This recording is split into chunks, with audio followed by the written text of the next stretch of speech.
예, 시간이 가면서 코스닥 쪽이 조금 더 힘을 내면서요. 지수 상승폭을 넓혀가고 있습니다. 코스피는 0.3%가량인데요. 코스닥이 조금 더 강하게 흘러갑니다. 예, 시장은 비교적 생각보다 강하게 가는데 또 이제 어떻게 해야 될지 고민이 늘 있죠. 오늘 10시에 시황 해설 메리츠증권 광화문 지점 김웅 부장님과 포인트들을 짚어보겠습니다. 어서 오십시오. 반갑습니다. 네, 빨간 넥타이를 메고 오셔가지고 네. 주가 더 오를 것 같습니다. 예, 그러길 바라는 마음으로 하고 예, 있습니다. 오늘 주제는요. 굉장히 그 시장이 강했고요. 설 지나고 와서도 이제 어제 갭상승하면서 급등했는데 조금 숨고르게 할 자리가 되긴 했죠. 뭐 기술적 그 지표라든지 이런 걸 보면요. 매수 기회일까? 쉽지 않은 질문인데요. 하나씩 풀어가도록 하겠습니다. 먼저 실적이 가장 관건일 텐데요. 마이크로소프트는 이제 전날 실적이 어제 미국 시장 장 초반에 좀 영향을 주는 것 같았는데요. 지수는 이제 돌렸고 테슬라가 나름 선방했습니다. 테슬라 관련해서 국내 전기차, 2차 전지 관련주 영향부터 좀 테슬라 이야기부터 해주시죠. 제 테슬라를 지금 굉장히 좋게 보고 있는 상황이긴 한데요. 밸류에이션이 이제 $100 초반까지 떨어졌을 때 올해 예상되는 실적 기준으로 하면은 포워드 퍼가 22배까지 떨어졌었고요. 네. 지금 많이 반등한 것처럼 보이지만 바닥에서는 여전히 30배 초반 수준의 멀티플을 보이고 있는 상황이기 때문에 지금 테슬라가 마진을 올해 잘 지켜냈다. 가격이나 그렇게 좀 가파르게 했음에도 불구하고 마진을 지킨다고 하면 이 테슬라의 성장에 대한 프리미엄을 다시 부여할 수 있는 그런 상황이 되는 것인데 그 단초를 보여줬다. 이렇게 좀 생각을 하고 있고요. 테슬라 실적이 또 중요한 것은 우리 시장에도 연관되어 있는 밸류체인의 주요 기업들이 상장 이제 그렇죠. 시총 상위 기업으로 이제 포진해 있기 때문에 중요하다고 이제 생각을 하고 있었습니다. 그래서 뭐 2차 전지 관련주 같은 경우는 사실 실제로 연관고리가 얼마나 있는지 상관없이 테슬라 주가에 따라서 또 오르내리지 않나요? 네, 맞습니다. 예. 지금 그 테슬라 마진을 제가 보면서 EPS가 컨센서스가 1.12달러였는데 4분기에 실제로 1.19달러를 발표를 했습니다. 이게 이제 마진율로 보면 순이익률이 이제 16.9%에 해당되는 이제 마진이었는데 3분기가 가격 인하를 공격적으로 하기 직전에 순이익률이 이제 17%였습니다. 그러니까 실제로는 가격 인하를 평균적으로 이제 가중 평균을 정확하게 할 수는 없습니다만 대략적으로 10% 내외를 했다라고 한다면 그 온기 반영은 올해 1분기부터 이제 한 번 더 본격화되겠지만 그럼에도 불구하고 4분기에는 마진 훼손이 일정 수준 있었을 거다라고 당연히 생각을 했는데 실질적인 마진 훼손은 거의 없었던 거죠. 그 이면의 내용이 또 매우 고무적이었는데 차량을 판매했을 때 거둘 수 있는 실제 차량 판매 이익률 자체가 떨어진 게 크게 안 떨어졌습니다. 지금 테이블상으로도 이 부분을 제가 준비는 하긴 했는데요. 네. 가격을 낮췄는데 이익률이 안 떨어졌다. 뭔가 뭐 다른 요인이 있을 수 있다는 얘기네요. 그죠? 차량 판매에 따른 그 마진은 빠지긴 했습니다. 3분기에 이제 28% 조금 못 미치게 이제 27.9%에 대한 차량 판매 이익률이 나왔다가 이게 2%포인트 하락을 해서 이번에 25.9 정도 이제 기록을 했거든요. 근데 그럼에도 불구하고 순이익률이 0.1%밖에 안 빠졌다. 왜 그럴까라고 하면 지금 우리가 생각하는 스마트카 또는 커넥티드카의 가장 큰 내연기관 차량과의 차이점은 차량을 판매하고 나서의 매출이 발생하느냐 아니냐. 거기에 이제 초점을 맞출 수가 있을 것 같은데요. 그런 관점에서 보면은 테슬라는 차를 팔고 나서도 FSD 베타를 지금 이제 15,000불을 하고 있는데 그 1,800만 원을 사람들이 일시에 돈을 지불하기도 하지만 대부분 구독을 하게 이제 됩니다. 그러면은 그 구독료 거기에 더해지는 이제 테슬라는 또 충전소를 또 운영을 하니까 그에 따른 충전 서비스에 대한 매출 그리고 이제 보험도 팔고 있습니다.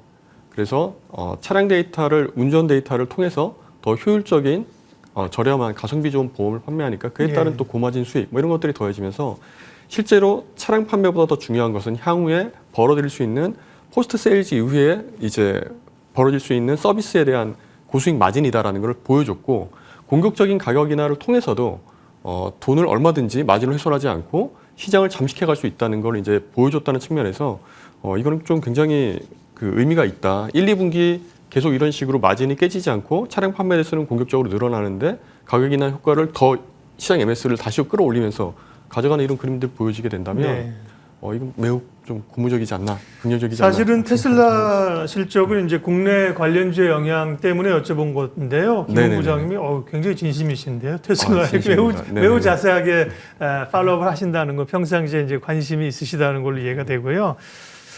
뭐 테슬라에 워낙 우리 서학개미들도 주식을 가지고 계신 분들이 많으니까 국내 그러면 2차 전지나 전기차 관련주 흐름에는 긍정적으로 영향을 주겠네요.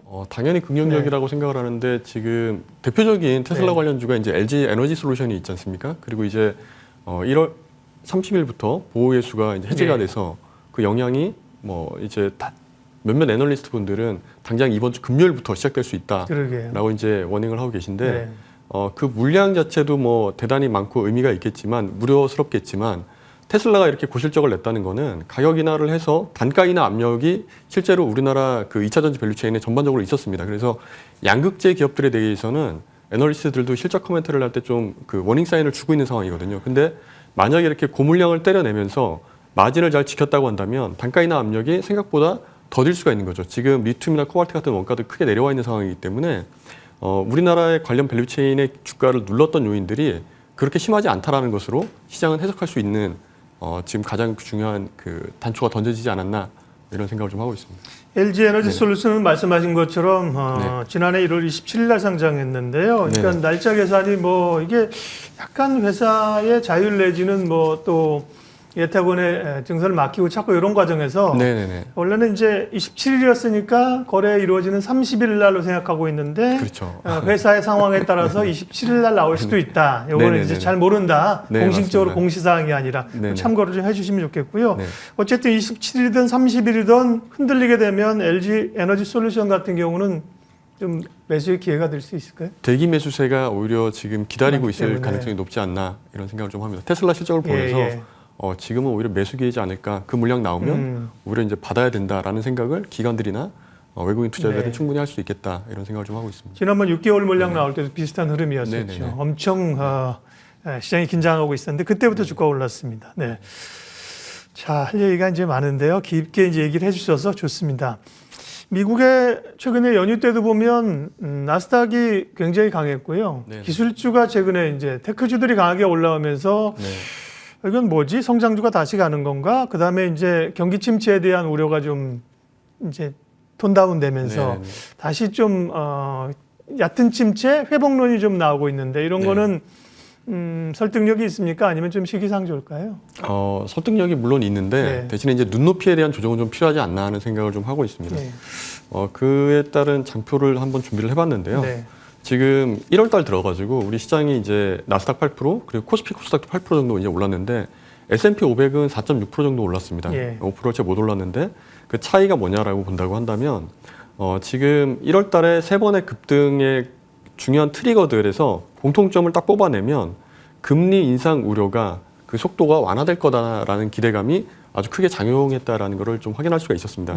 그렇다라고 한다면 그 금리 인상 속도가 완화된다라고 하는 그 근간에 깔렸던 발표된 경제 지표들은 대부분 다 경기 둔화를, 경기 침체 가능성을 강화하는 쪽에 데이터들이 있었기 때문에 펀더멘털리 강화되지 않은 채로 멀티플을 심하게 할인시켰던 금리 인상 속도가 완화됨에 따른 시장 반등 이렇게 이제 보는 게 당장은 맞는 것 같고요. 그런 면에서 본다고 한다면 긍정적으로 보는 건 분명히 맞지만 이게 더 이어질 거라고 생각은 하지만 그럼에도 불구하고 이제 눈높이를 아주 저 위에 두는 것은 조금 아닐 수도 있겠다는 생각을 좀 하고 있습니다. 그러니까요. 고민이 있는 거죠. 경기 사실 침체가 아직 이게 강할 거냐 아닐 거냐 연착륙이냐 경착륙이냐를 얘기하고 있는 건데 끝났다 얘기하기는 좀 이런 것 같고요. 다만 뭐 사석에서 얘기 들어보면 미국에도 투자은행이라든지 이런 데도 보면 뭐 다들 임기 만료되는 CEO도 있고 펀드 매니저들도 있고 다들 뭐 기회를 잡아서 좀 집에 안 가려면 차제에 좀 올려야 된다 이런 분위기를 만든다는 얘기도 있고요. 어쨌든 뭐 반등이 오니까 반갑고요. 그러면 지금 2월 FOMC는 0.25% 25bp 인상이 뭐 거의 월러 이사 발언 이후에 그죠? 기정사실화가 된 것 같습니다. 그럼 이후에 금리의 레벨 자체는 캐나다는 이제 어제 금리를 올리면서 이제 인상 중단한다 이런 소식이 나와서요. 금리 인상 경로는 어떻게 예상하세요, 이사님? 그래서 아예 그냥 그 패드 워치를 가지고 왔는데요. 금리 선물을 거래하기 위해서 다들 많이들 보시는 그런 것인데 지금 그 미국의 기준금리 밴드가 이제 4.5 그런데 상단이 지금 다들 99.8%는 2월 달에는 4.75로 막힐 것이다. 네. 0.25%만 올릴 것이다라고 이제 예상을 하고 있고 그리고 그 이후에도 더 많이 올릴 것이냐라고 본다면 그렇지는 않다고 하는 게 이 테이블을 좀 보시면 대부분의 사람들이 3월 FOMC 이후로도 가장 다수의 사람들이 예상하고 있는 그 투표한 그 자리가 이 파란색으로 표시되어 있는데요. 5%를 초과해서 넘어가는 상단은 많지 않습니다. 예, 있긴 있지만 가장 많은 사람들은 다 5%를 기대하고 있는데 그 이유는 비둘기론을 지지하는 경제 지표라고 한다면 물가가 빠르게 상반기까지는 하락할 수밖에 없으니까 그에 따른 부분 하나 그리고 이제 금융 비용이 증가를 해서 그리고 이제 실질 가처분 소득은 또 하락했죠.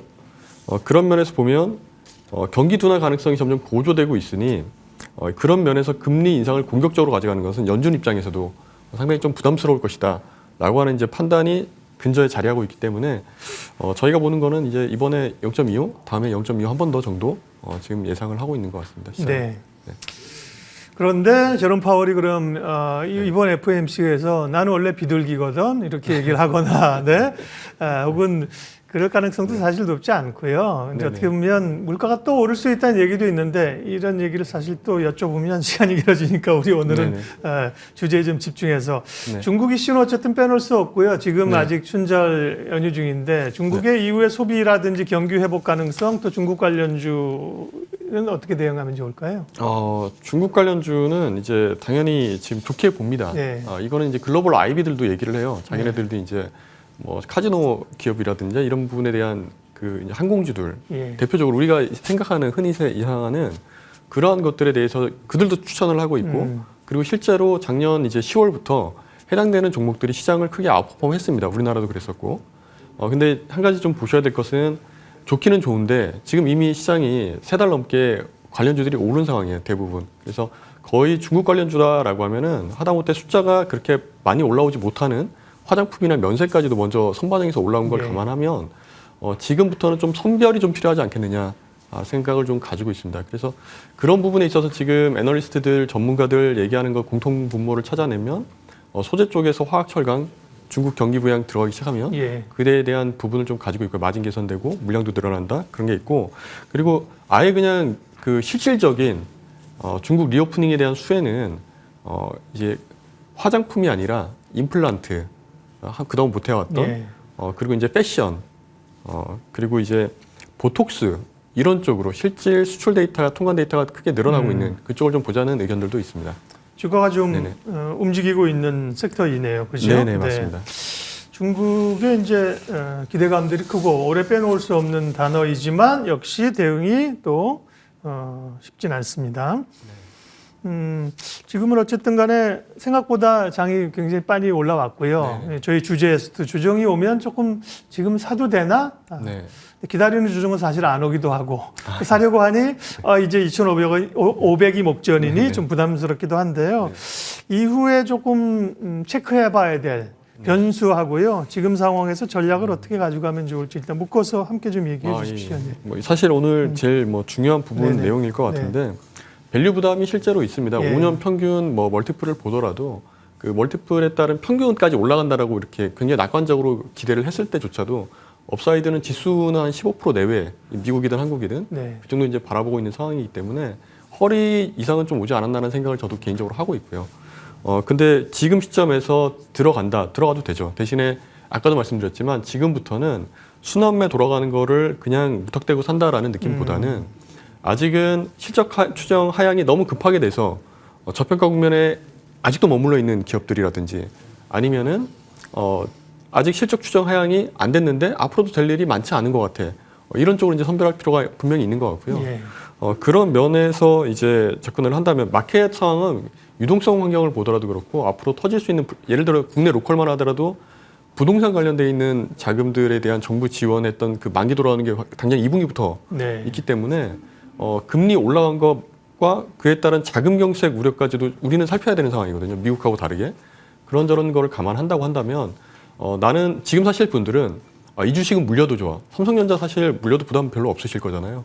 배당도 많이 주게 될 것이고 주가도 이제 지금보다는 실적은 앞으로 하방이 들면 들릴수록 더 좋아질 가능성이 높으니까 그런 쪽에 아예 머물러 계시던가 아니면은 그 안전자산 선호될 때 그때 같이 선호될 수 있는 골드 같은 것 이런 쪽을 아예 그냥 포트폴리오의 중요한 중심축으로 네. 잡아놓고 이렇게 가시는 것도 매우 좋은 방법이라고 생각을 하고요. 그리고 이제 그 기본적으로는 제가 이제 보고 있는 그 투자 아이디어 하나를 소개해드리자면 네. 어떤 식으로 접근하는지 미국이 지금 그 자국으로 생산 설비들을 다 재유치하는 과정에 있습니다. 그렇죠. 예. 근데 그 중에서 가장 핵심적인 거는 반도체입니다. 그렇기 때문에 반도체 투자하는 주요 글로벌 메이커들, 인텔이 됐든 아니면 삼성전자가 됐든 TSMC가 됐든 마이크론이 됐든 미국 내 투자는 앞으로 더 늘어납니다. 그러면은 그 모든 기업들이 공통적으로 쓸 수밖에 없는 장비를 만드는 회사들이 글로벌에 존재합니다. 한국에도 있을 수 있습니다. 그런 기업들을 잘 찾아보시면 뭐 제가 글로벌 기업으로만 예를 들어서 말씀을 드리자면 네. 뭐 ASML, 어플라이드 머티리얼즈, 램리서치, 뭐 도쿄 일렉트론 이런 기업들이 이제 대표적인 사례가 될 텐데 그런 기업들을 잘 국내에서도 발굴하고 대응을 하신다고 한다면 중장기적으로도 좀 장비주들은 그리고 지금 많이 오르지도 못했어요. 하이닉스가 뭐 아예 그 설비 투자 취소 일부 발표하고 막 이러는 바람에 그리고 이제 거기는 코스트 리덕션 당할 가능성도 마진이 워낙 적기 때문에 추가적으로 제한적이니까 그런 쪽 찾아보시면은 괜찮지 않을까 이런 생각을 좀 하고 있습니다. 주로 뭐 미국에서 생산하기 위한 건 우리가 뭐 자동차 2차 전지 얘기하는데 반도체도 또 핵심적이군요. 예, 반도체와 관련된 밸류체인에 있는 기업들. 단기적으로는 요즘 얘기가 되고 있는 AI 이런 쪽도 눈여겨볼 만하다고 사전 원고를 주셨는데 이거는 이제 단순 테마로만 보시지는 않는 모양이죠. 물론 주가는 많이 밸류 그거는 감안해야 되겠지만. 네. 반도체 장비를 말씀드린 이유가 예. AI 테마주들이 정말 지금 상승폭이 가파르지 않습니까? 예. 그 지금 따라가기 어려우실 거고요. 네. 그리고 막상 챗 GTP라고 하는 그 기업과 마이크로소프트의 서비스를 연계하는 쪽으로 직접적인 수혜받는 기업은 국내에 존재하지 않습니다. 그러면은 그 기업을 따라서 지금 구글을 포함해서 아마존을 포함해서 AI 플랫폼을 가지고 있는 모든 기업들은 마이크로소프트처럼 하기 위한 설비 투자를 확대하게 될 텐데 그에 따라서 반도체 섹터가 관련된 수혜를 포스트로 또 받게 되지 않을까라는 기대를 가지고 소개를 드려봤습니다. 네. 시장이 뭐 좋기도 하고 고민도 있는데요. 중심을 잘 잡아주셨습니다. 메리츠증권 광화문 지점 김웅 부장님 함께했습니다. 도움이 많이 됐습니다. 부장님 고맙습니다. 감사합니다.